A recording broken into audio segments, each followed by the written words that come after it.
Bonne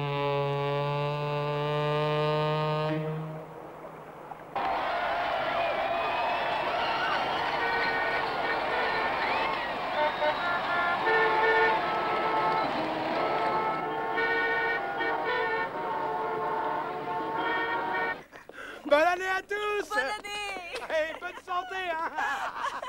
Bonne année! Hey, bonne santé! Et bonne année!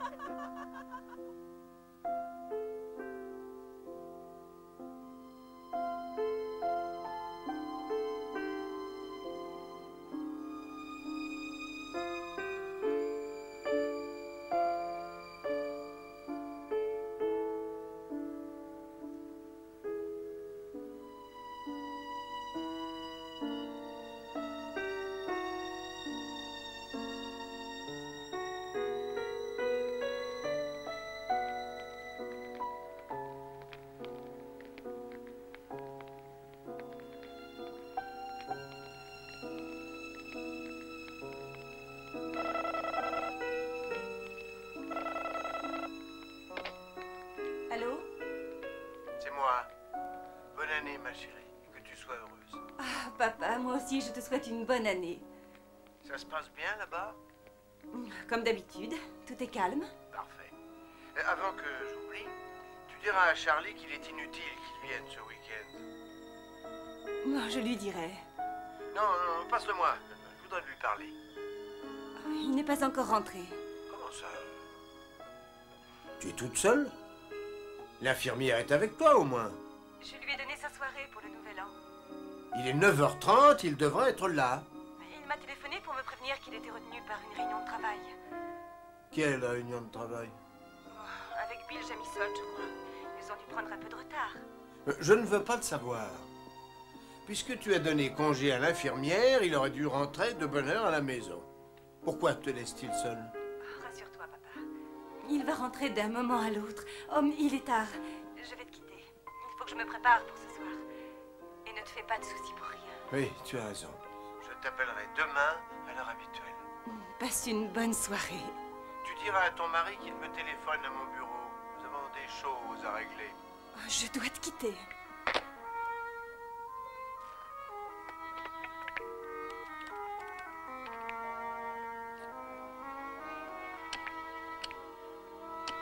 Votre numéro, s'il vous plaît.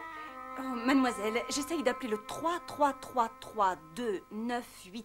C'est la ligne privée du bureau de mon mari. J'essaye de le joindre depuis 2 heures, mais c'est toujours occupé. Je l'attends et je commence à m'inquiéter, voyez-vous. S'il vous plaît, pourriez-vous interrompre la ligne? Je m'appelle Madeleine Stevenson. Ça vous coûtera $1. Bien, Vous êtes en ligne. je vous remercie.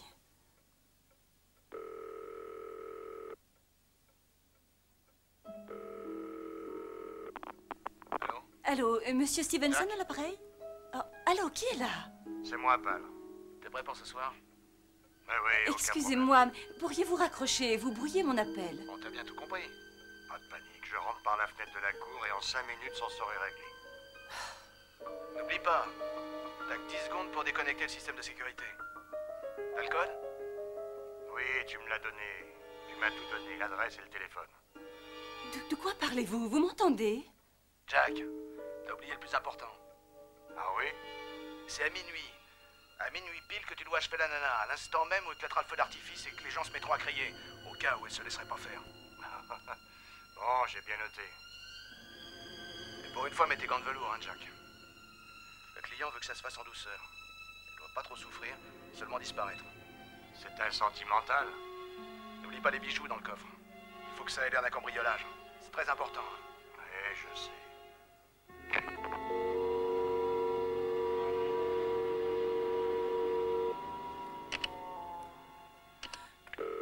Quel numéro demandez-vous?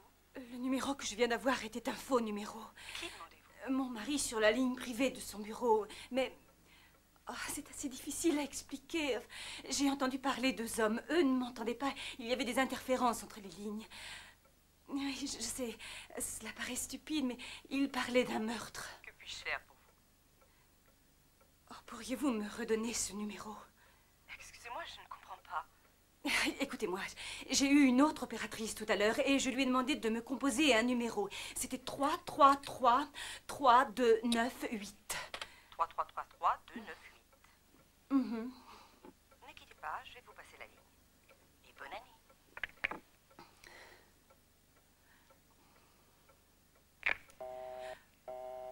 La ligne est occupée. Je sais que c'est occupé, ça fait 2 heures que j'appelle. Je veux l'autre numéro, le numéro des 2 meurtriers que j'ai entendus par erreur. Ils vont tuer quelqu'un. Vous voulez un faux numéro? Ah, écoutez, cela peut vous paraître absurde, mais une femme est en danger. Il faut retrouver ce faux numéro et le signaler à la police. Si l'on ne fait rien, une femme va mourir assassinée à minuit. Oh, aidez-moi. Mon infirmière a pris sa soirée et mon mari n'est toujours pas rentré. Votre infirmière? Ou enfin, une aide, si vous préférez. Mon cœur est très faible et je suis obligée de rester allongée dans mon lit pour éviter de le fatiguer. Appelez votre mari ou vos voisins. Mais je vous ai dit que j'avais essayé de joindre mon mari à son bureau, mais ça sonne toujours occupé. Et je ne connais pas mes voisins. Nous venons d'emménager à New York. Le couple qui s'occupe de notre maison a dû s'absenter pour la soirée. J'essaye de les joindre par l'intercom. Mais il n'y a aucune réponse. Je comprends, madame. Mais je ne peux malheureusement rien faire pour vous. Appelez la police.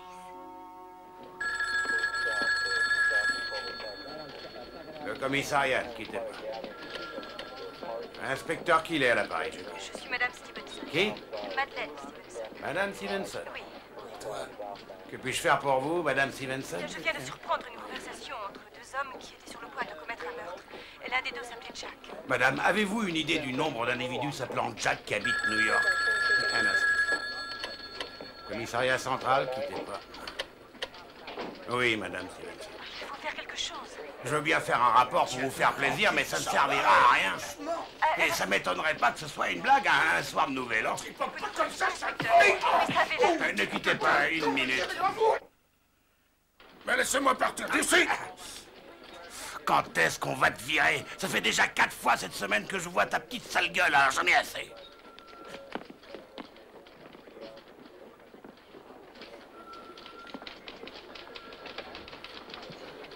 Excusez-moi, Madame Stevenson.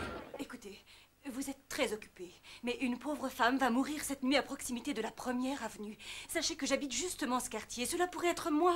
Je comprends, Madame Stevenson, mais il y a au moins 1 million de personnes qui vivent près de chez vous. Et ce soir en particulier, 15 d'entre elles vont se faire assassiner.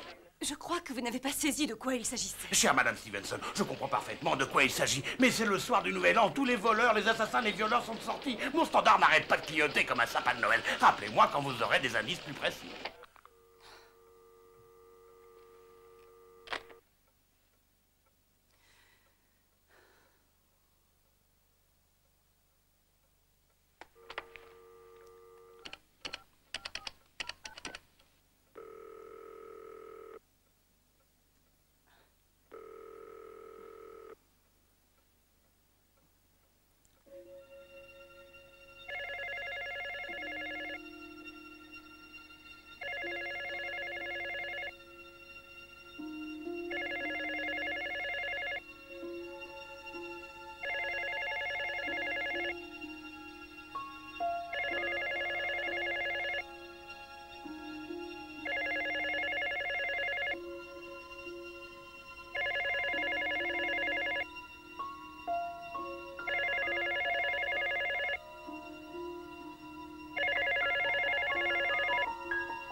Le téléphone sonne. C'est encore une erreur.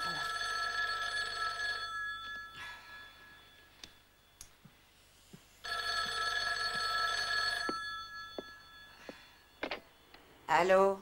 Allô, pourrais-je parler à Paula Jennings? C'est de la part de qui? Madame Stevenson. Ne quittez pas, je l'appelle. Paula, c'est Madame Stevenson. Madame Stevenson? Oh, tu aurais dû me laisser répondre. Madame Stevenson, oh, excusez-moi de vous avoir fait attendre. Je n'aurais jamais pu imaginer que vous m'appelleriez ce soir. Monsieur Stevenson n'est pas... Votre mari n'est pas encore à la maison? Oui, j'ai appelé à son bureau, ça ne répond pas. Il vous a dit où il allait? Non, il ne m'a rien dit du tout. Oh, je comprends votre inquiétude. Attendez. La dernière fois que je l'ai vu, eh bien, il quittait son bureau pour aller manger avec une jeune femme. Une femme? Et quelle femme? Oh, excusez-moi, Madame Stevenson. Oh, je ne suis pas du genre à espionner votre mari. Vous l'avez vue? Oh, bien sûr. Elle était venue ce matin au bureau, Madame Loonside.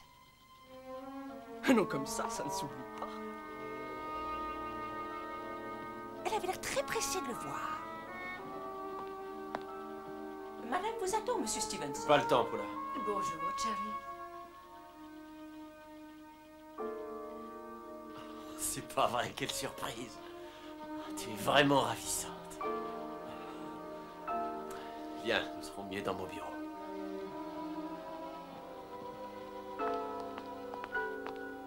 Est-ce qu'elle avait pris rendez-vous? Non, il a eu l'air surpris de la voir, mais il la connaissait. Vous les avez entendus parler? Non, ils étaient dans son bureau. Ils sont d'ailleurs restés très peu de temps. Mais je sais qu'ils devaient se revoir. C'est un restaurant qui se trouve à 2 pas d'ici. Je le connais. Je te retrouverai là-bas d'ici 1 heure. D'accord. Demande qu'on te montre ma table. J'ai encore un appel à donner, je m'en vais. Je serai de retour tard dans l'après-midi. Il n'est pas revenu au bureau de la journée. Et il n'a même pas appelé pour avoir ses messages. Et savez-vous, il y avait 3 messages de ce monsieur Evans qui téléphone presque tous les jours depuis 1 semaine. Alors il n'est pas rentré? Madame Stevenson, vous savez qu'il est plein d'attention pour vous. Il n'y a aucune raison de vous inquiéter. Au fait, avez-vous aimé les roses blanches?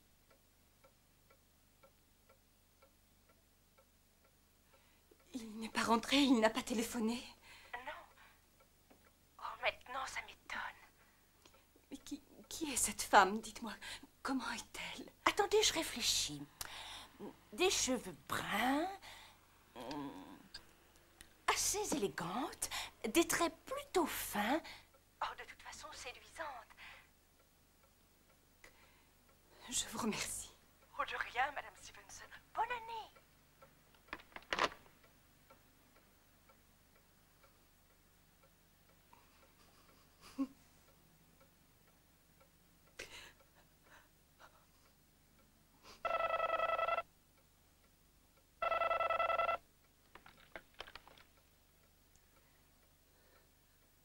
Allô? Je voudrais parler à monsieur Stevenson.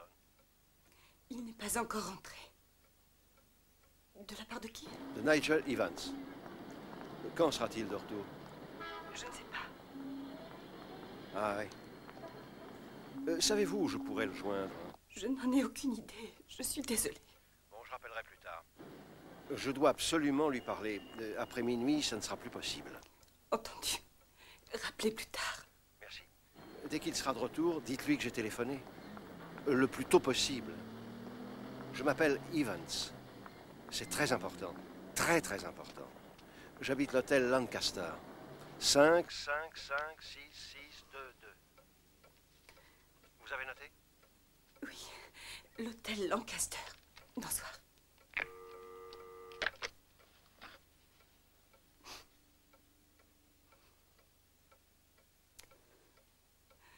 Loonside. Loonside.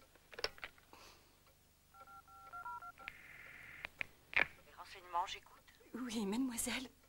Est-ce que vous pourriez me donner le numéro des Loonside à Manhattan? N'hésite pas à te servir. Allô? Allô? Pourrais-je parler à Madame Loonside, s'il vous plaît? Eh, ne quittez pas. Sally, c'est pour toi, chérie. Sally.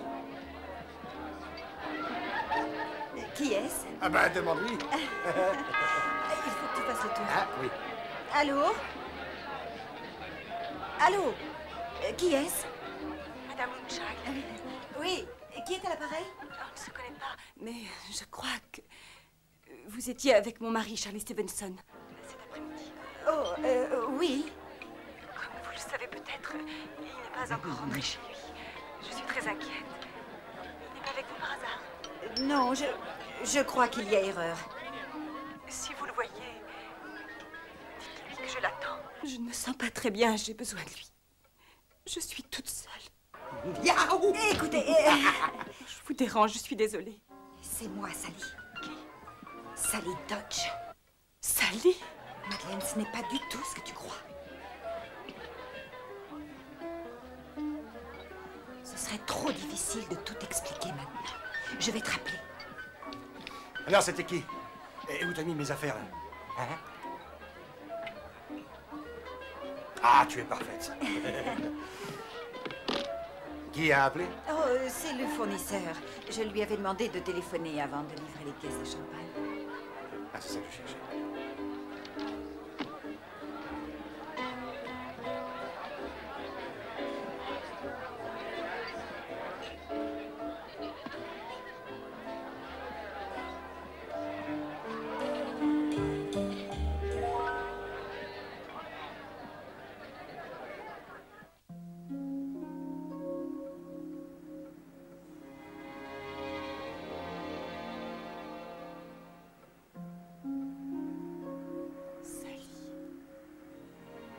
Sally Dodge.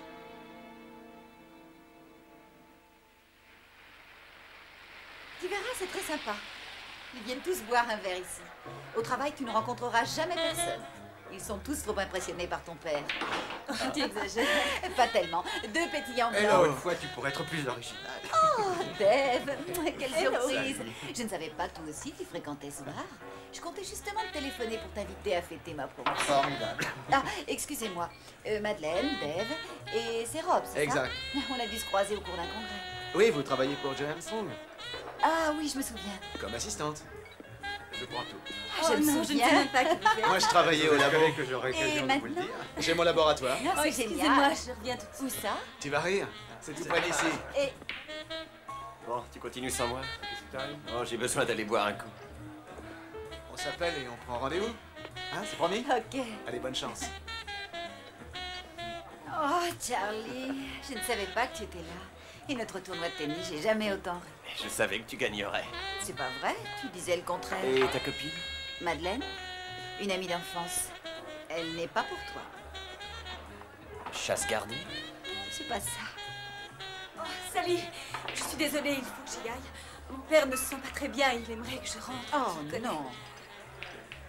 Je crois que j'ai pris votre chaise. Charlie. Madeleine. Aucune importance, mais je dois m'en aller. Je vais vous appeler un taxi. Donnez-moi seulement 5 petites minutes. De toute façon, moi aussi je devais partir. À tout de suite. Il ne perd pas de Oh, temps. Sally, tu peux me commander une bière? Ah, ok. Comment s'appelle-t-il? Richard Stevenson. Il est marié? Non. Mais oublie-le, Madeleine, il n'est pas dans ton genre. Pourquoi? Son père s'est fait licencier depuis qu'on l'a retrouvé ivre-mort. Charlie s'est fâché avec lui. Il n'a jamais eu $1 d'avance en poche. Et maintenant, il travaille dans une pharmacie. Mais mon père aussi a commencé comme ça, dans une pharmacie. Je sais, Allez, mais... Sally. Tu avais raison, c'est un endroit génial. Taxi! C'est vraiment très gentil. Venez.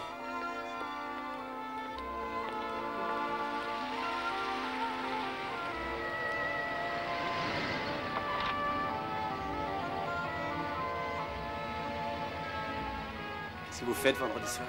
Je n'ai encore rien décidé. Je serai à 8 h chez vous. Ok, bonne idée. Fermez cette portière, on va nous rentrer dedans. Et attendez, vous ne m'avez pas donné votre adresse. Bon, c'est pas bientôt fini. 323 avenue du Lac. Et votre nom? Cotrelle, Madeleine Cotrelle.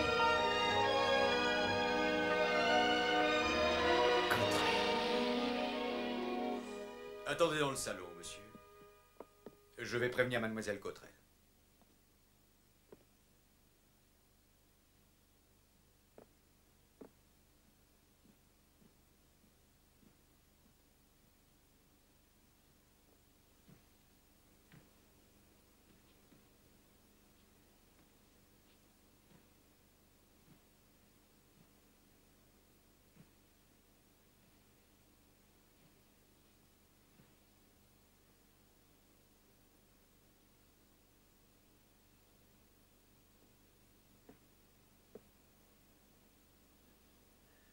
Ces pièces de collection sont fragiles. Elles sont intéressantes. Je suis Charlie Stevenson. Jim Cottrell, le père de Madeleine.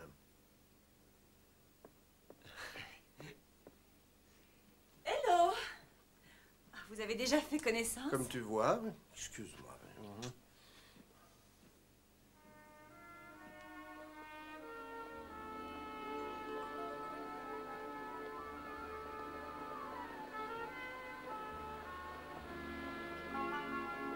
Tu as aimé le film? Moi, je l'ai trouvé très intéressant. Ah oui, moi aussi. Mais j'ai rien compris à l'histoire. Non, en fait, ce que j'ai aimé, c'est surtout la musique un peu romantique, comme dans les classiques. Et les classiques?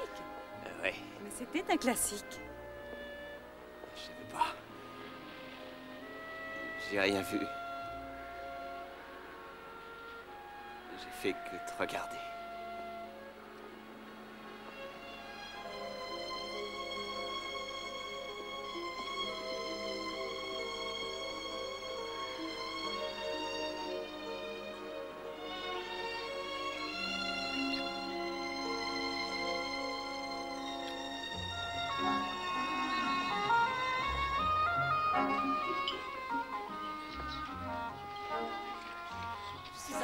C'est à cause de papa.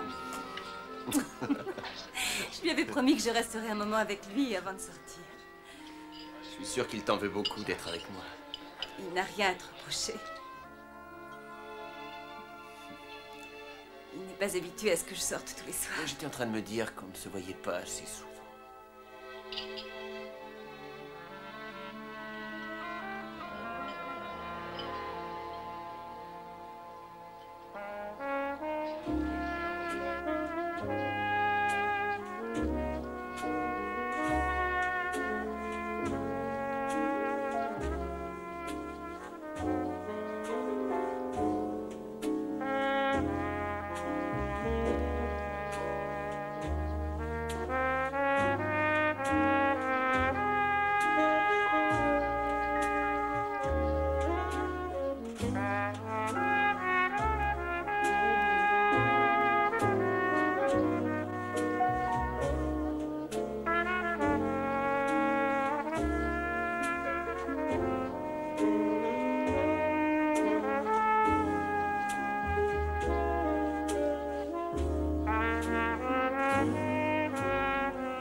Je n'ai pas réussi à me libérer plus tôt, je n'ai pas cessé de recevoir des coups de téléphone. Et je t'avoue que je meurs de faim. Oui, moi aussi. Mademoiselle, oui? ça vient juste d'arriver. Oh, c'est encore Charlie? Pouvez-vous les monter dans mon bureau? Et tout de suite. C'est lui? Eh oui. Tu vois très souvent Charlie. Taxi? Oui, tous les jours. Attends. Tu m'en veux? Non, pourquoi? Sally, dis-moi la vérité. Tout va très bien. Je sens qu'il y a quelque chose. Aucune importance. Oh, excuse-moi. Pourquoi? Je croyais sincèrement que vous n'étiez que des amis, toi et Charlie. Il devait le croire lui aussi. Je suis sûre qu'il n'a jamais voulu te faire de mal. Tout le monde n'a pas un père comme le tien. Est-ce que je dois conclure qu'on ne s'intéresse à moi que pour mon argent? Non. Non.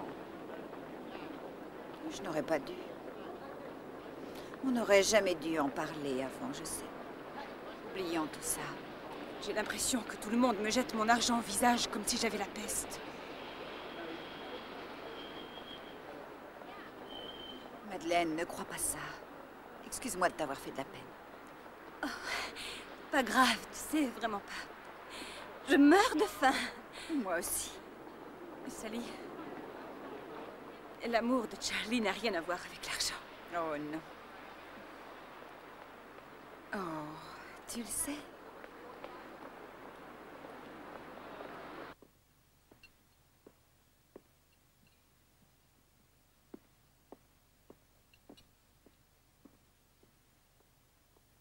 Tu le fais exprès pour me faire mal. Ne sois pas injuste. Je t'ai dit que je ne partirais pas en vacances cet été pour rester avec toi. Nous reparlerons de ce Charlie dans 6 mois, si tu le vois encore. Nous allons nous marier le mois prochain.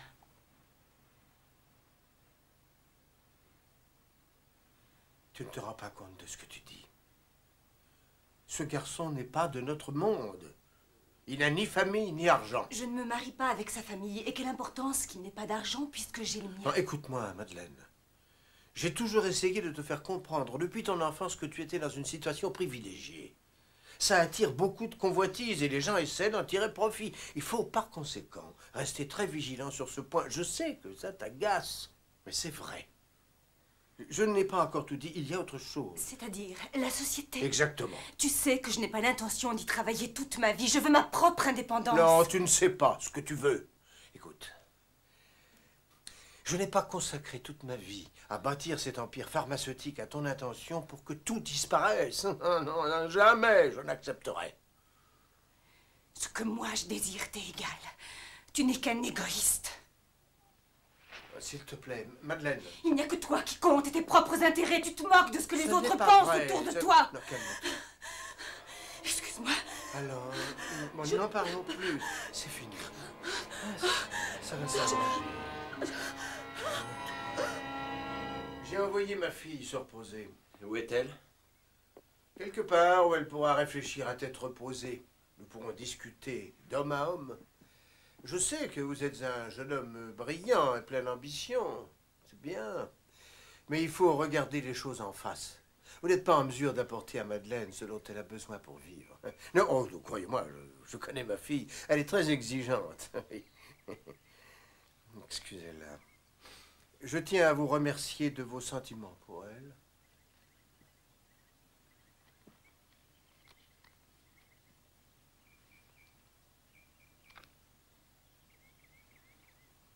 $50 000.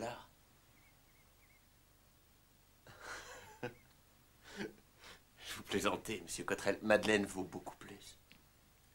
100 000 $. C'est bon. Monsieur Stevenson.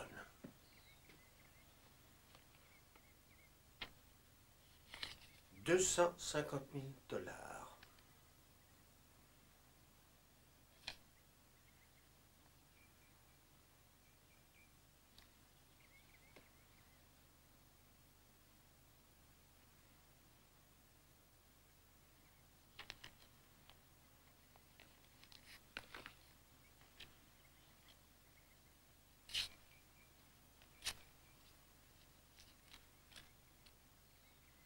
On ne s'est pas compris, monsieur Cottrell. J'aime Madeleine. Nous nous marierons.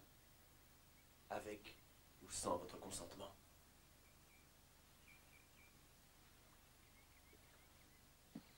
Charlie, ne partez pas. Je ne vous ai pas jugé à votre juste valeur. Je suis heureux de voir que je me suis trompé. S'il vous plaît, acceptez mes excuses. Le bonheur de ma fille est la seule préoccupation que j'ai dans la vie. J'avais prévu votre attitude. Je vous donne 1 semaine pour réfléchir. Qu'est-ce que c'est? Un accord de mariage. Si vous le signez, je retire toutes mes objections à votre union. Lisez-le attentivement. En cas de divorce, vous n'aurez pas un centime. Je n'ai pas besoin de le lire. Je signe. Non, non, merci. J'ai les miens. Je te donne cet anneau comme symbole de mon engagement. En tout lieu, en tout temps, je serai avec toi au nom de Dieu. Madeleine et Charlie se sont unis par consentement mutuel au nom de Dieu. Devant lui, ils ont joint leurs mains, en donnant et en recevant l'anneau. Je les déclare mari et femme, au nom du Père, du Fils et du Saint-Esprit. Unis l'un à l'autre, rien ni personne ne pourra les séparer. Amen. Embrassez-vous.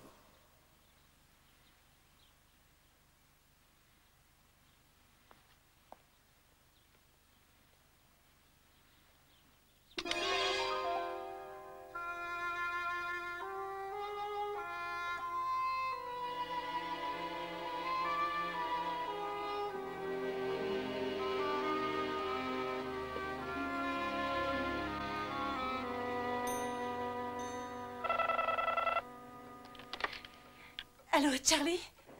Non, c'est encore moi, Sally. Je ne pouvais pas parler facilement tout à l'heure à cause de mon mari. Qu'est-ce qui se passe, Sally? Je dois t'avouer que je suis très inquiète au sujet de Charlie. Ce que je devais faire, ou plutôt ce que je pouvais faire. Je ne comprends rien du tout. Est-ce que tu dis? Je vais essayer d'être claire. Il y a environ 8 jours, Jerry, c'est mon mari, il est procureur général de justice. Oh tiens, c'est curieux. Qu'est-ce qu'il y a? Dépêchez-vous, Photo de vous ton allez ancien être... petit ami et sa femme dans le journal. Bah, c'est bien lui, non? Charles Stevenson. Hein. Ah, tiens. Monsieur Stevenson et sa femme Madeleine Cottrell, l'unique héritière du grand empire pharmaceutique, quittent leur château pour s'installer à New York. Monsieur Stevenson assumera les charges de vice-président de la succursale Cottrell qui vient de s'ouvrir dans le New Jersey. Ah, l'empire pharmaceutique. Il a tellement changé. Tant que ça. Vas-y d'abord. Tu gardes l'article? Une affaire en cours au palais. Ma petite fille est boudeuse. Jerry. Sally. En quoi est-ce que Charlie peut-il intéresser la justice? Pas lui directement, disons que nous sommes sur une bonne piste. Il sera impliqué dans une affaire. Mais ça suffit comme ça. Allez m'attendre à la porte. Moi aussi, je dois y aller. De quoi s'agit-il? Chérie, explique-moi. Tu es beaucoup trop curieuse. Bon, je dois partir, j'ai un rendez-vous urgent. Soyez bien sages à l'école, les enfants. On est juste à l'heure. Je prends. Allô? C'est moi, Joe. Qu'y a-t-il? Du nouveau dans l'affaire. Parfait. On devrait pouvoir. Attends une seconde. Bonne journée, les enfants. À ce soir. Et pour Stevenson? Ouais, ça devrait pouvoir marcher. C'est le moment de passer à l'offensive. Après, il serait trop tard. Préviens Risner. 500 000, ça suffira. En coupure de $100. Toutes marquées. Jeudi soir, à 9h pile, à la sortie nord du métro de la 117e rue. Salut.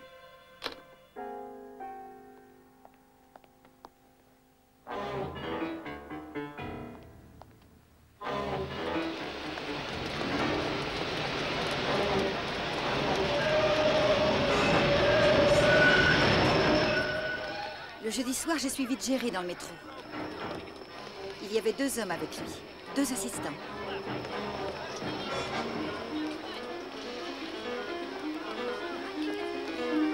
Ils sont sortis à Harlem. Ils sont montés dans une voiture à l'arrêt. Ils ont attendu face à un immeuble abandonné. J'avais l'intuition que l'affaire dont m'avait parlé Jerry était liée à tout ça. J'ai attendu pendant plus d'1 heure et tout était apparemment très calme. J'étais pétrifiée d'angoisse, mais je ne voulais pas partir. Je devais absolument savoir.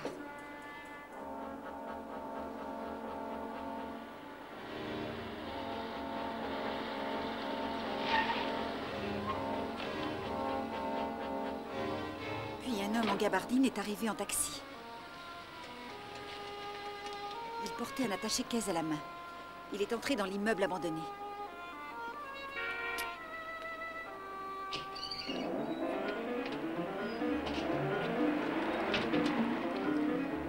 Jerry et ses hommes ont attendu que la porte se referme pour sortir de la voiture.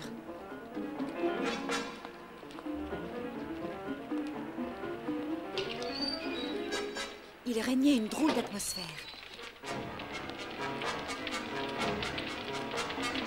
Ils sont sortis une demi-heure plus tard. Jerry avait pris l'attaché-caisse.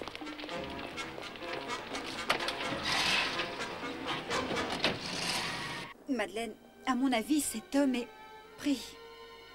Il va se passer quelque chose de terrible. S'il vous plaît, dernière minute. C'est pas vrai. Pourtant, j'en avais. Madeleine, tu es toujours là? Oui, mais qu'est-ce que toute cette histoire a à faire avec Charlie? J'ai essayé de comprendre. Figure-toi. Je suis allée le voir pour cette raison.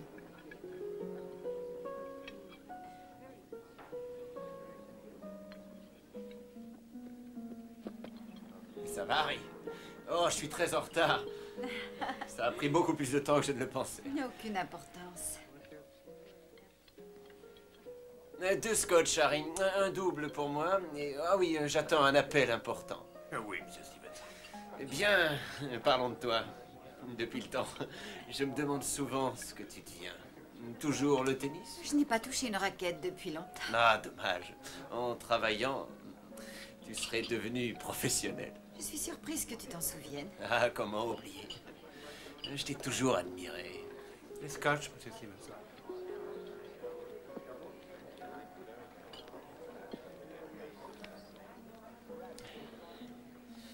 Oui, j'ai des brûlures d'estomac.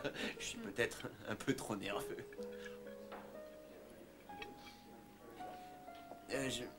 Je lève mon verre à l'ex-championne de tennis.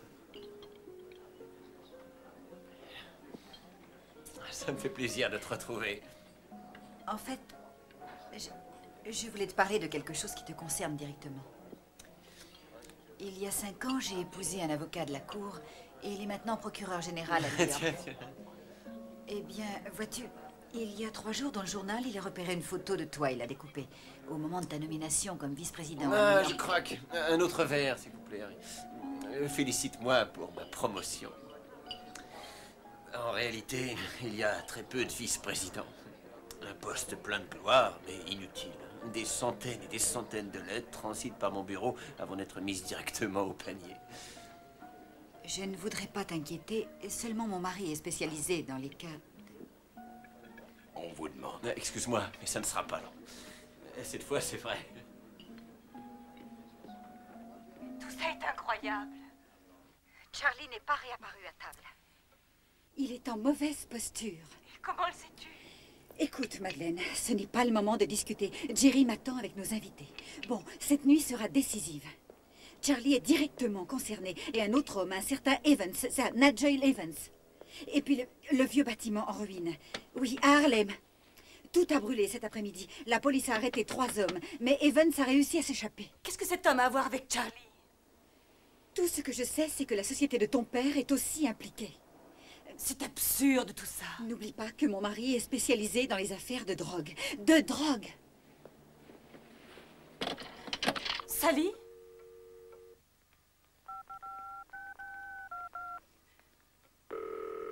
Hôtel Lancaster, j'écoute. Allô? Passez-moi Monsieur Evans, s'il vous plaît. J'attends. C'est occupé. Insistez encore.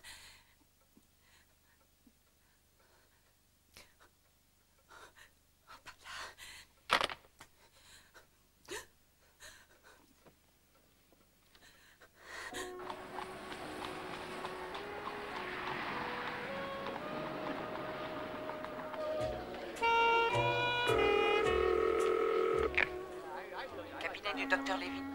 Le docteur est absent, mais vous pouvez laisser un message. Docteur Levin, un message pour vous. Tenez. Excusez-moi, je suis désolé. C'est nécessaire. Obligation professionnelle. Attendez-moi, ce ne sera pas long. Je vous promets que je vous emmène après. Où est le téléphone? Tout de suite sur votre gauche. Merci. Ah, bonsoir. Bonne année. Ah, bonsoir. Bonne année. La soirée se passe bien. À bientôt. Je vous appelle, hein. Au revoir.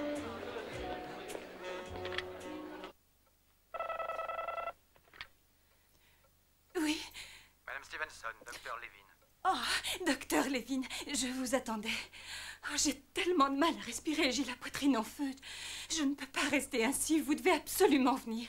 J'ai entendu 2 hommes au téléphone, ils sont sur le point de tuer une femme. J'ai appelé la police, mais... J'arrive tout de suite. Un instant.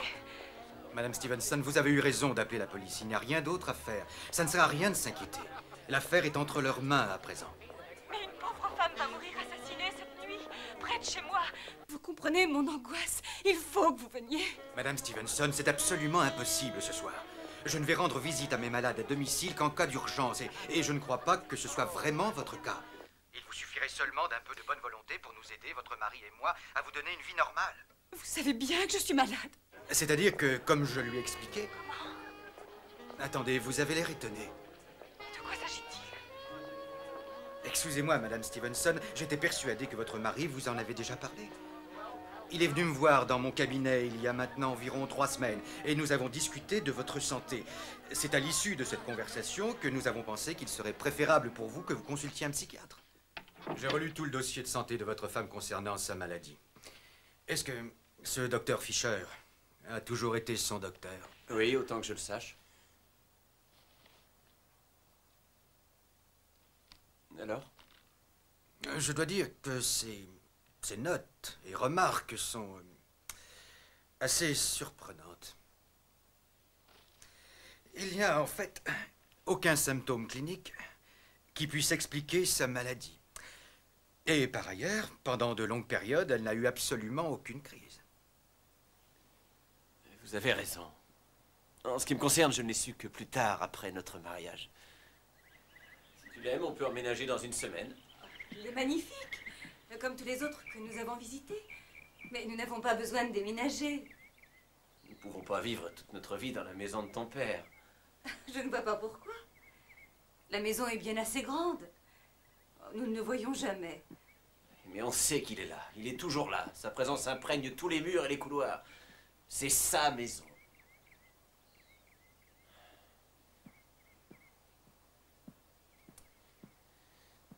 Écoute,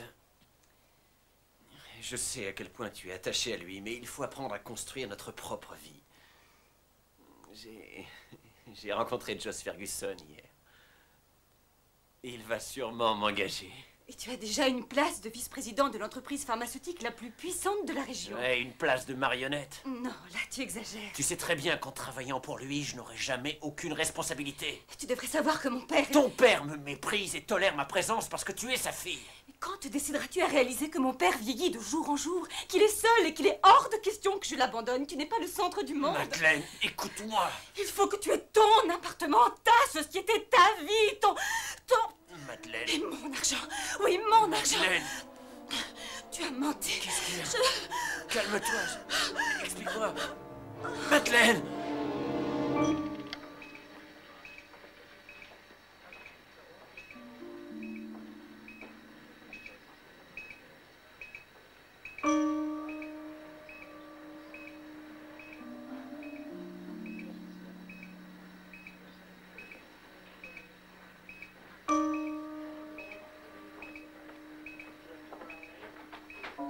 Je le laisse entrer?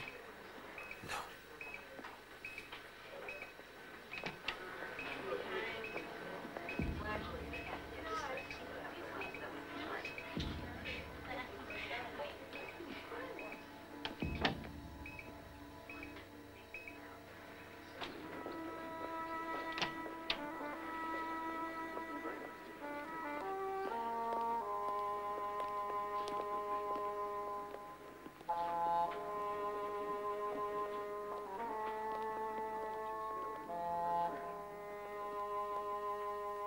Elle est sauvée.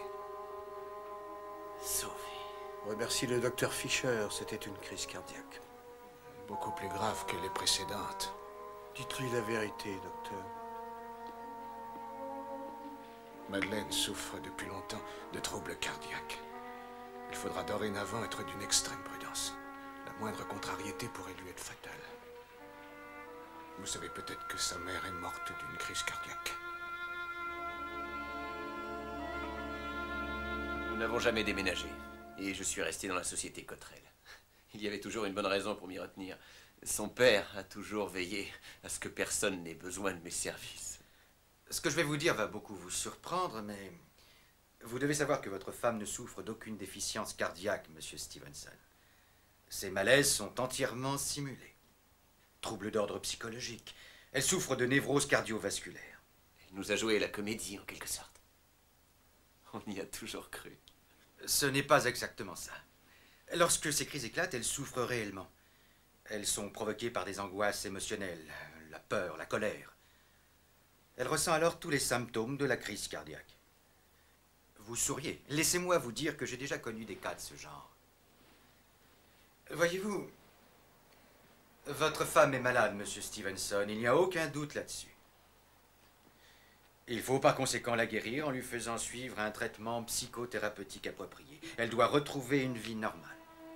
Je proposerai à votre femme les noms de plusieurs spécialistes avec lesquels je travaille. Je lui téléphonerai demain.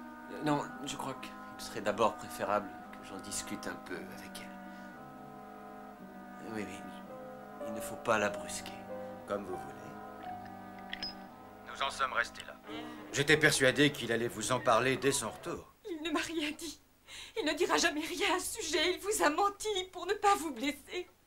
Il connaît la réputation du docteur Fisher. Il sait qu'on peut lui faire confiance. Tout le monde le sait. Mais seulement, il n'est pas cardiologue. Oh, taisez-vous. Je connais d'autres spécialistes.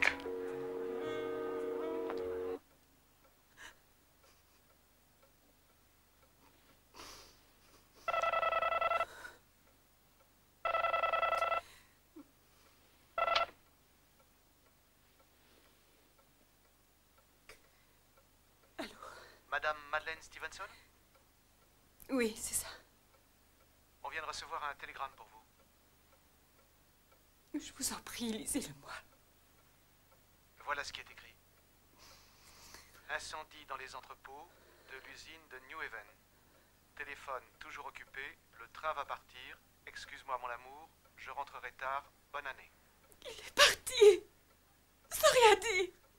Et le téléphone était occupé. Mais pourquoi ne pas rappeler? Je ne sais rien, madame. Moi aussi, j'ai dû essayer plusieurs fois. Il aurait pu faire interrompre la ligne. Je ne peux pas vous aider, madame. Bonne année quand même.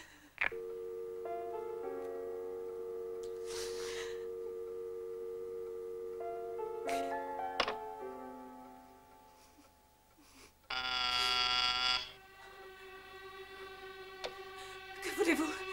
Qui êtes-vous? Répondez-moi! Oh, je vous en prie, arrêtez! Je ne peux pas bouger. Je suis très malade.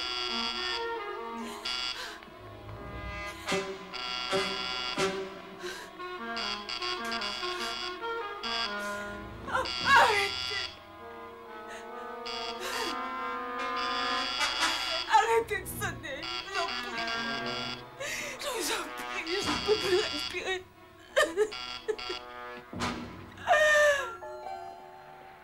Non, inspecteur, je ne sais pas vraiment ce qui se passe. On a sonné chez moi sans me répondre.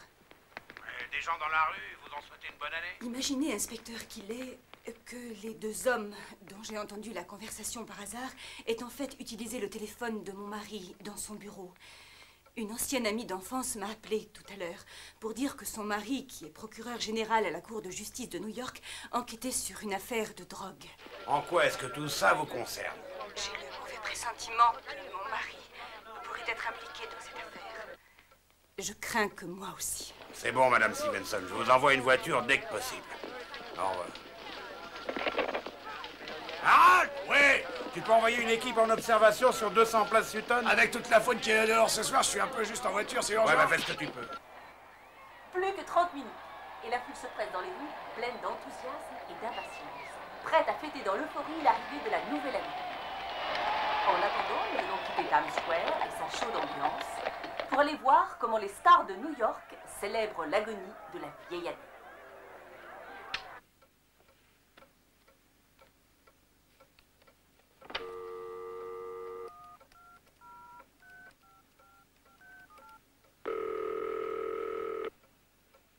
Service de sécurité des laboratoires Cottrell, j'écoute.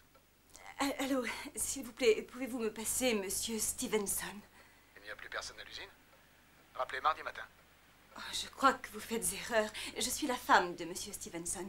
Il vient juste de me prévenir qu'il allait voir le feu. Quel feu? Rien n'a été signalé depuis que je suis arrivé. À 2h cet après-midi.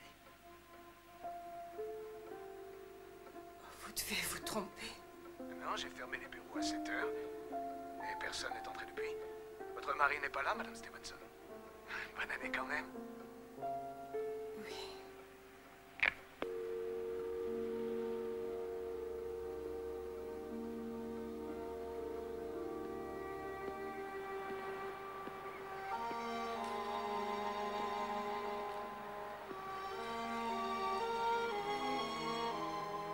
Bonjour, Charlie. Quelque chose ne va pas. Nous ne pouvons pas continuer comme ça. Qu'y a-t-il? Il faut divorcer. Ça ne sert à rien de se raconter des histoires. Je ne supporte plus la vie que nous menons. Je ne supporte plus cet endroit. Je veux dire, j'y réfléchis pendant longtemps. Je n'ai trouvé aucune autre solution. Mais pourquoi divorcer? Une autre femme? Non, nous en avons déjà discuté des dizaines de fois. Écoute, Madeleine, tu sais bien que je t'aime toujours. Je crois que tu le sais, seulement je dois partir. C'est ma faute. J'ai refusé d'admettre la vérité, même si je comprenais tes sentiments. Il n'est peut-être pas trop tard. On va aller s'installer ailleurs, à l'autre bout de la ville, n'importe où tu en as envie. Tu sais très bien où je veux aller vivre, à New York. J'ai toujours rêvé d'y aller depuis que je suis gosse. Ce sera maintenant ou jamais. Alors allons à New York. Tu le veux vraiment? Je t'aime, Charlie. Moi aussi. Tu verras comme on sera bien. On trouvera une grande maison au bord du fleuve. Oui, du fleuve. Et personne d'autre que nous deux. On va tout recommencer. Ça ne changera rien d'aller à New York. La seule chose qui va changer, c'est que je ne pourrai plus te protéger. Et je ne pourrai plus surveiller Charlie. Il a réussi à tout obtenir. Si tu me quittes, on ne se reverra plus jamais. Tu ne penses pas à ce que tu dis? Détrompe-toi. Alors tant pis. Non, je ne parlais pas sérieusement. C'est seulement que je voudrais toujours pouvoir m'occuper de toi. Rien ne t'empêche de continuer. À des kilomètres de distance. Tu seras beaucoup trop loin. À New York, ce n'est pas si loin. Ne dis plus rien, c'est affreux. Je sais ce que tu ressens.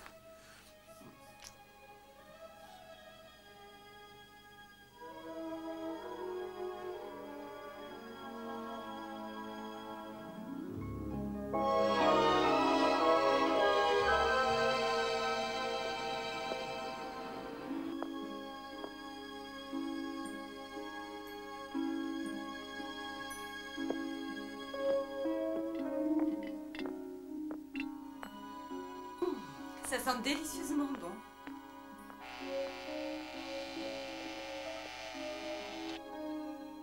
Je dois sortir le gratin du four avant qu'il ne soit trop cuit, Madame Stevenson. Il est 8 heures passées. Oui, je sais, Emma.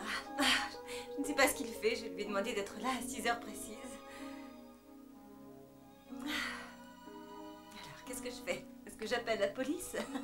Oh, il ne faut pas vous inquiéter, madame. Il finira bien par arriver, comme d'habitude. C'est lui.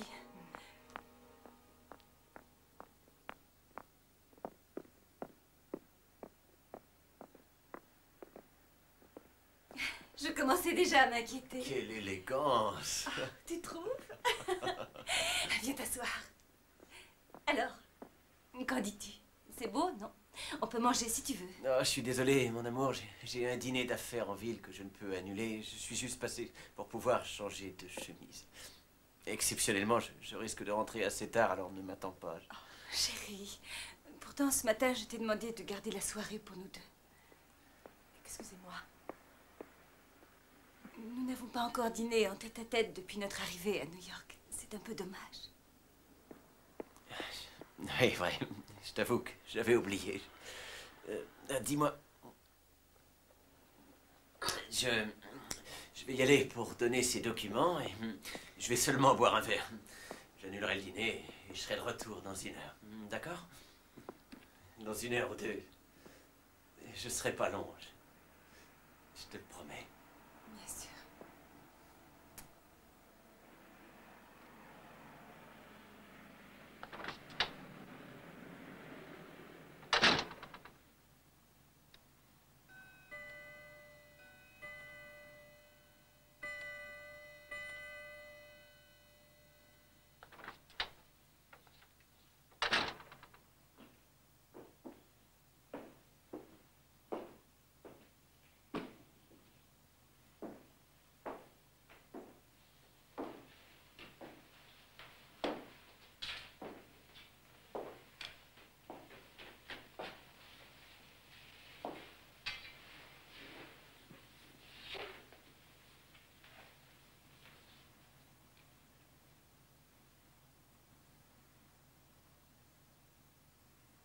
Je sais, chérie. J'avais oublié un dossier important au bureau. Et j'en avais absolument besoin pour demain matin. J'ai un autre rendez-vous. Enfin, tu comprends, j'espère. Je n'en suis pas sûre, Charlie. Tu promets une chose et tu en fais une autre. Tu ne dors pas, tu ne manges pas. Je sais que quelque chose te dérange. Si cela pouvait t'aider, parle-moi.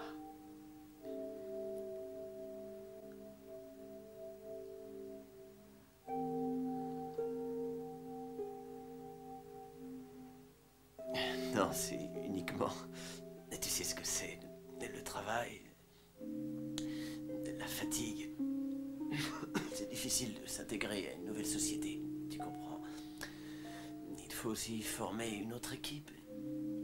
Bientôt, tout ça devrait aller beaucoup mieux. C'est sûr, il n'y a rien d'autre. Je te le dirai.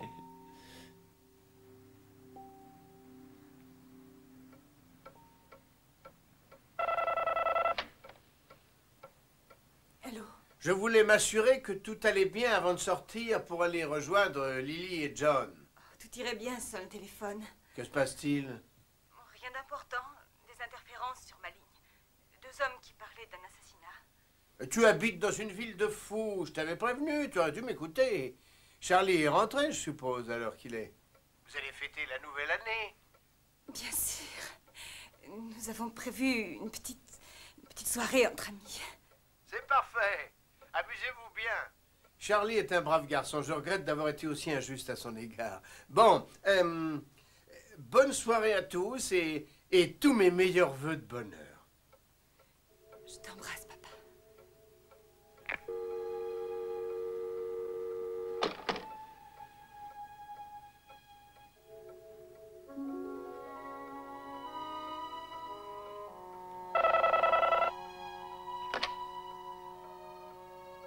Allô, oui.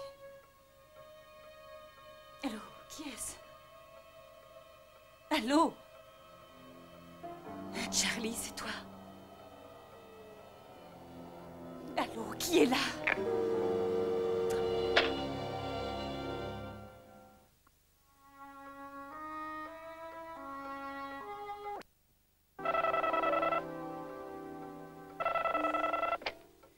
Que voulez-vous? C'est encore Nigel Evans. Votre mari est-il rentré? Allez-vous enfin m'expliquer ce que vous voulez, monsieur Evans? Oui, je comprends que je puisse vous importuner, Madame Stevenson, mais ce que j'ai à lui dire est très important. Puisque je vous dis qu'il est absent. Dites-lui de ma part que le vieil immeuble de Harlem a été détruit cet après-midi. Je l'ai vu. Et Monsieur Diaz a été interpellé. En d'autres termes, on n'a plus besoin d'argent. Diaz? Qui est Diaz? Quel argent? Et je me suis laissé emporter. J'avais oublié que vous n'étiez pas au courant. Mais de quoi? Je crois qu'il serait préférable que je vous raconte tout moi-même avant que la police ne donne son interprétation. La police? Tout a commencé dans le nouveau laboratoire de votre père à Chicago. Je m'appelle Evans, Nigel Evans. Enchanté. Je sais qui vous êtes, monsieur Stevenson. Vous êtes... Le gendre de monsieur Cottrell. J'allais dire vice-président de la société. Et c'est exact. Beaucoup moins intéressant que ce que vous faites.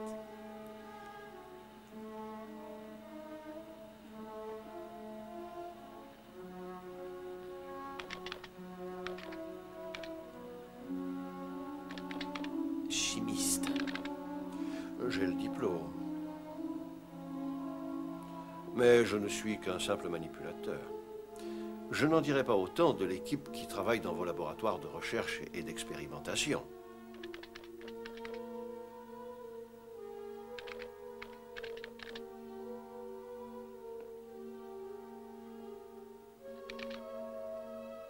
Vous aimeriez en faire partie? C'est vrai, je l'admets. Je n'ai pas eu le choix à cause de mon âge. Sans doute. On n'a pas toujours de chance. Non, c'est juste. Que faites-vous? Une petite recherche personnelle pour passer le temps. Sur une formule très intéressante. Une formule? Oui. Qui devrait nous permettre d'extraire beaucoup plus d'alcaloïdes de l'opium pur qu'avant. Je crois sans me vanter pouvoir intéresser plus d'un scientifique, si je réussis.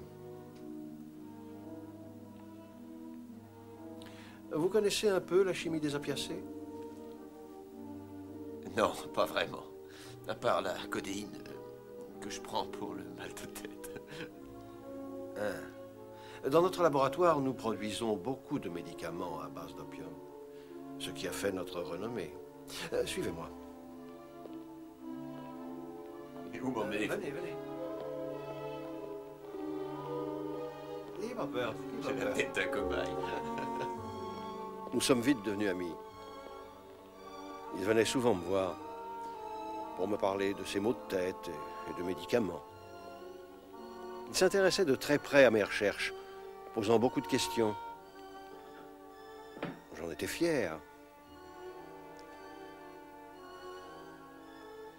Il me faisait de plus en plus de confidences sur son travail et sur sa vie privée.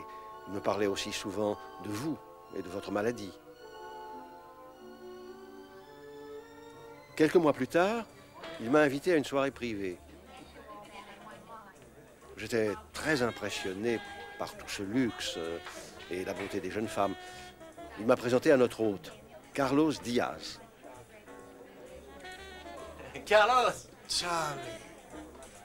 Content de te voir. Viens, Nigel. Nigel Evans, Carlos Diaz. Très heureux de vous rencontrer, professeur. À tout à l'heure. J'ai été très flatté de la façon dont on me mettait à l'aise, mais aussi étonné de voir Diaz sortir avec Charlie sans que personne n'y prête attention. Ils ont discuté pendant longtemps.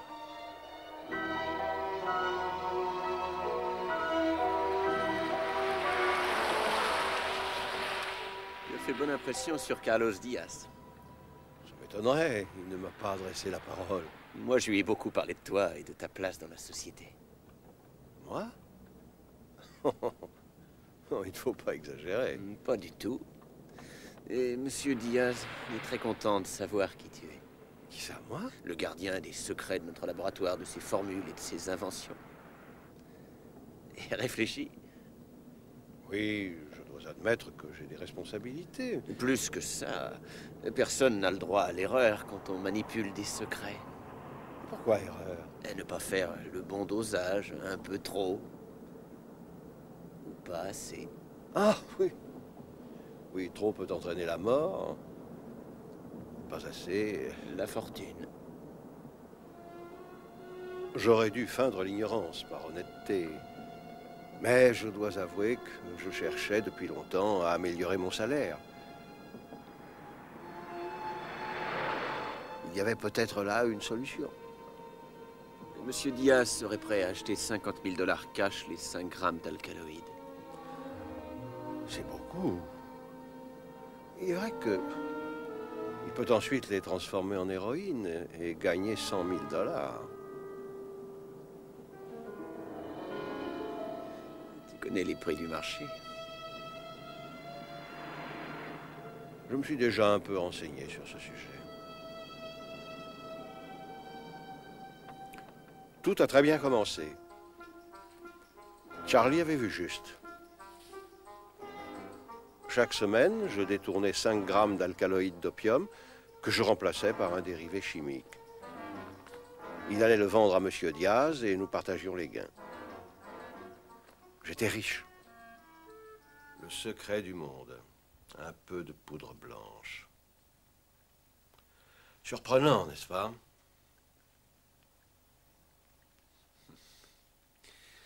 Non, pas tellement. En tout cas, beaucoup moins qu'il n'y paraît. J'y réfléchis. Nous faisons une mauvaise affaire en traitant avec Diaz. Je crois que le jeu est truqué. Tu ne trouves pas? Je suis d'accord avec toi. Nous devons y réfléchir, je pense. En moi-même, je sentais qu'on allait un peu trop loin. Mais comment résister au pouvoir de l'argent?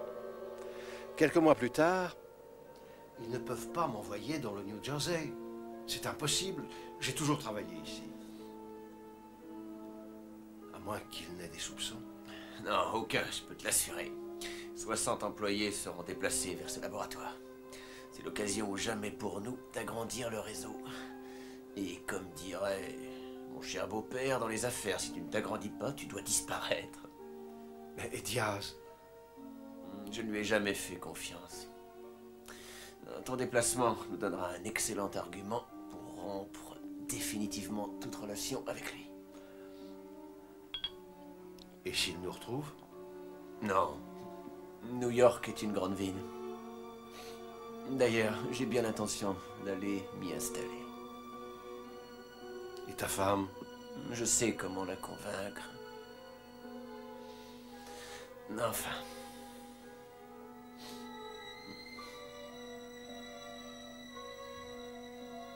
À nous deux. Santé.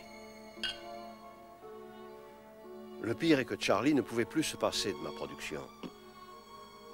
Il se servait lui-même, mon stock s'épuisait beaucoup plus vite qu'il n'aurait dû. Je faisais semblant de ne rien voir, pour ne pas l'humilier. Pourquoi en est-il arrivé là? Je n'arrive pas à y croire. Quelque chose ne va pas, Madame Stevenson?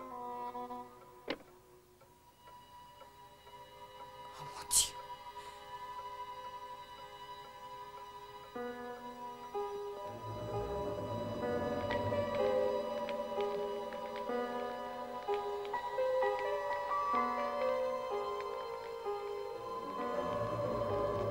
Est-ce qu'il y a quelqu'un?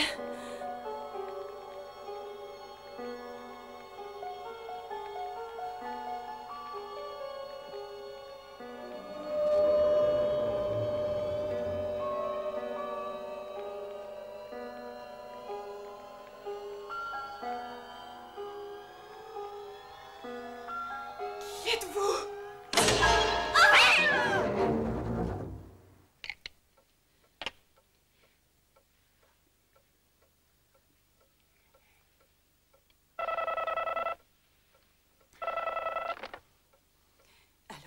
C'est encore moi, Nigel Evans. Que s'est-il passé, Madame Stevenson? Est-ce que je peux vous aider? J'ai entendu un grand bruit. J'ai cru que quelqu'un venait d'entrer. C'était un chat qui s'était trouvé là par erreur. Reprenez vite votre histoire, je dois connaître toute la vérité. Bon. Une fois à New York, Charlie a organisé son propre réseau. Il avait loué un vieil immeuble dans Harlem, où je me rendais une fois par semaine en taxi.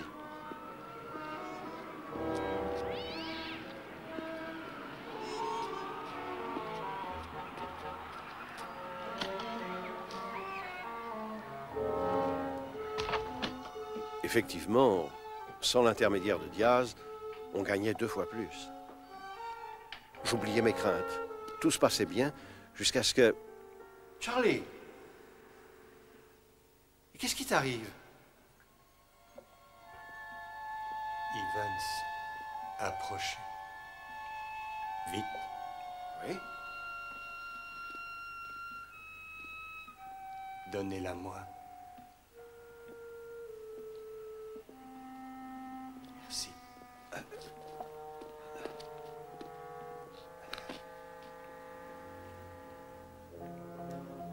Il faudra que tu m'expliques, Charlie. Je n'arrive pas à croire que tu aies investi $1 demi-million dans cette affaire minable. $1 demi-million? Ah non, pardon. Non, beaucoup moins.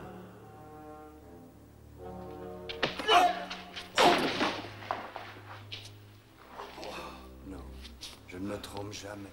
$1 demi-million. C'est exactement la somme que m'a coûté votre petite trahison.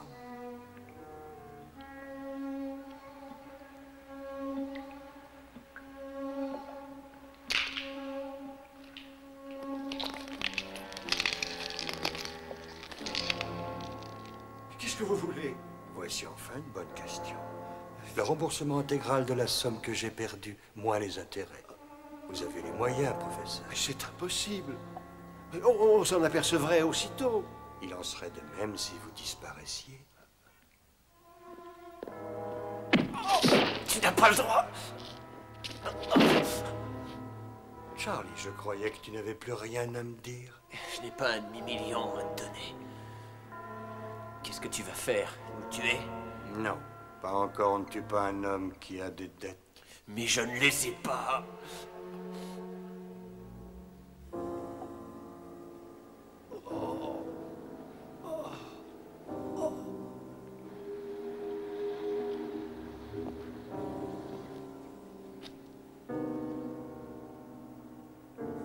Tu paieras.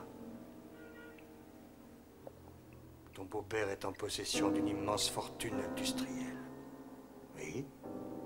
Ta femme est son héritière. Leur argent ne m'appartiendra jamais. Sinon, pourquoi en avoir cherché ailleurs?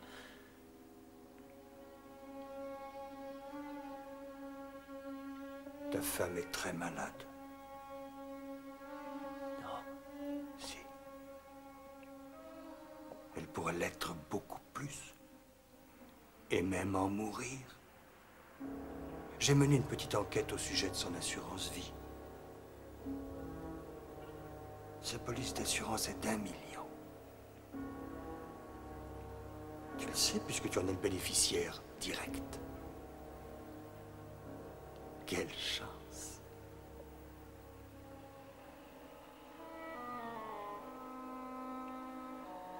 Tu as compris? Oui.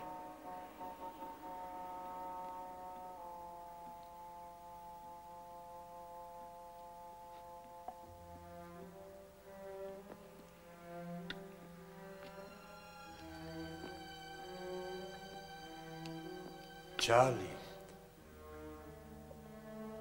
10 jours.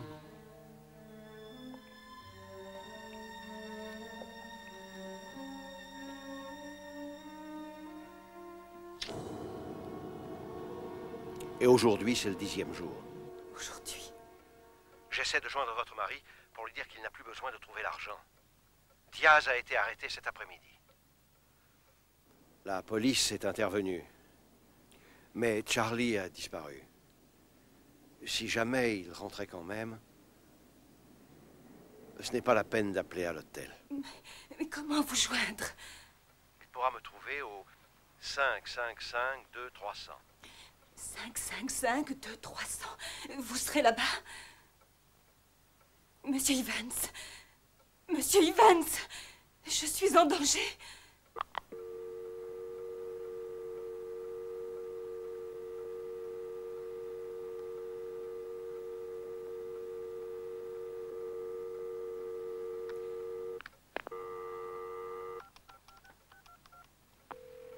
Hôtel Lancaster? Oui, Monsieur Evans, s'il vous plaît. Désolé, il a quitté l'hôtel. Je viens juste de lui parler. Il a réglé sa note il y a 1 heure. Au revoir et bonne année.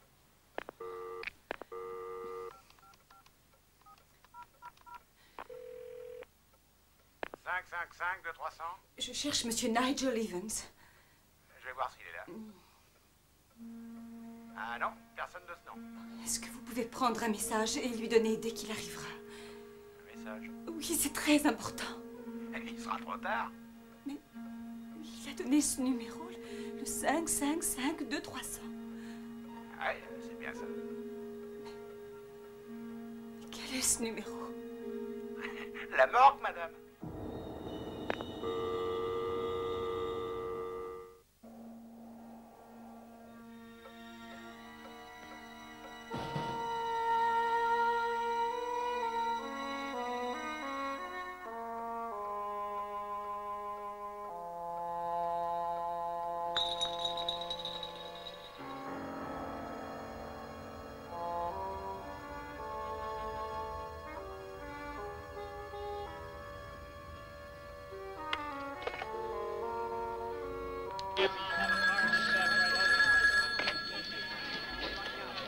Commissariat central, j'écoute. Que puis-je faire pour vous?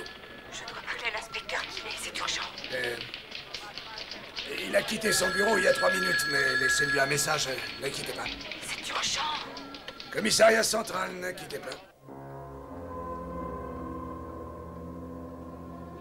Donnez-moi votre nom et vos coordonnées. L'inspecteur vous rappellera à son retour. Je m'appelle Madame Stevenson. Quelqu'un essaie d'entrer dans la maison. Je suis au 200 de la place Sutton. Je lui ai déjà téléphoné à 2 reprises. S'il est au courant, il a déjà pris ses dispositions. Ne vous inquiétez pas. Je lui laisserai un message.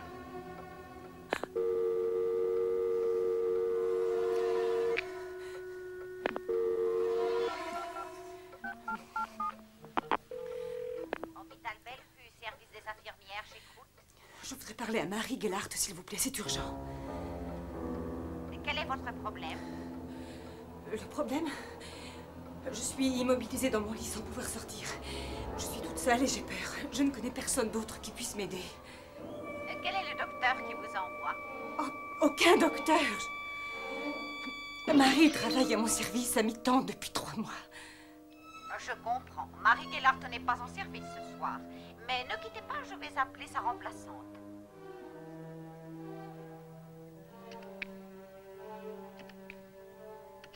Allô, je n'arrive pas à la joindre, c'est urgent. Comment ça? Je vais devenir folle si je reste seule 1 minute de plus. Je vais essayer un autre service. Ne quittez pas, s'il vous plaît.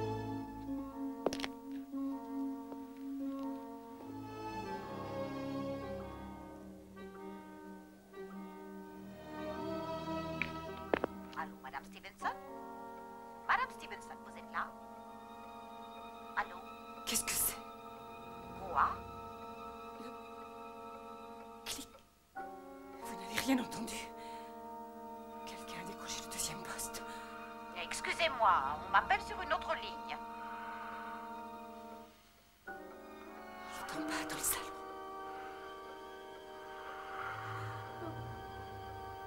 Il nous écoute. Je l'entends respirer.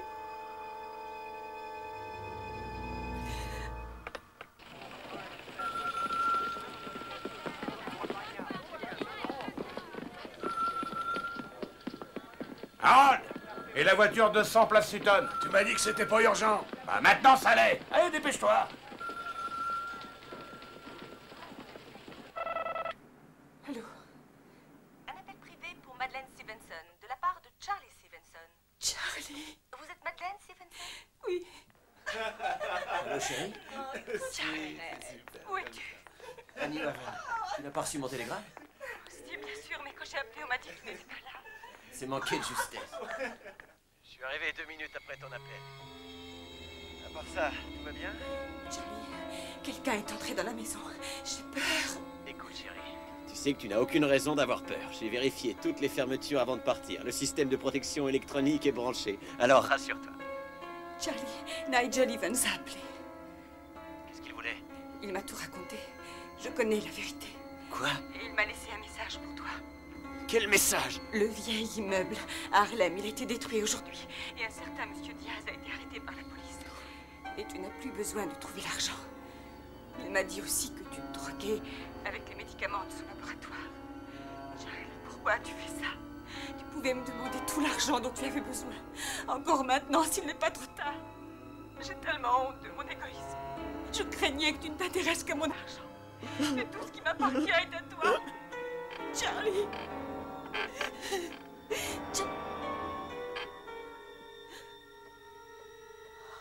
Madeleine, tu es encore là? Madeleine! Madeleine, tu es là? Oui. Tu vas faire tout ce que je te demande. C'est très important. Écoute-moi. Je veux que tu sortes de ton lit. Tu ailles jusqu'à la fenêtre. C'est trop. Tu dois essayer, Madeleine. Tu sors de ton lit maintenant. Tu vas droit à la fenêtre. Tu cries dans la rue aussi fort que tu peux. Je vais m'évanouir. Je n'arrive pas à reprendre mon souffle. Non, tu n'es pas malade. Sors de ton lit et va à la fenêtre. Je ne peux pas, j'étouffe, tu ne comprends pas. Essaie, Madeleine, sinon tu vas mourir. C'est moi qui ai tout organisé. Je voulais me venger de ton père et de la vie que vous m'avez fait mener pendant si longtemps. Je croyais que tu me haïssais. Charlie, il est proche de la chambre. Sors de ton lit, je t'en prie, il le faut, dépêche-toi, Madeleine. Je ne peux pas bouger. Aide-moi, s'il te plaît, Charlie, j'ai trop... Vite! Je t'aime! Fais-le pour nous! Charlie! Charlie!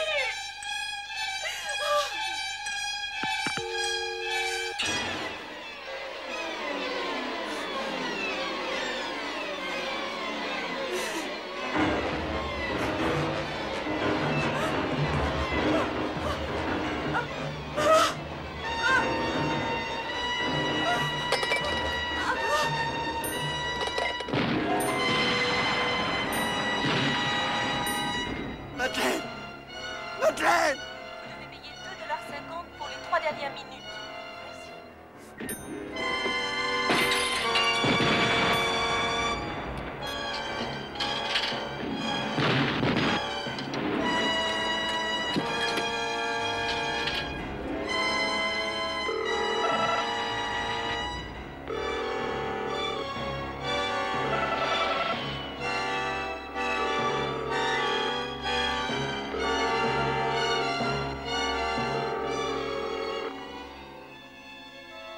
Madeleine!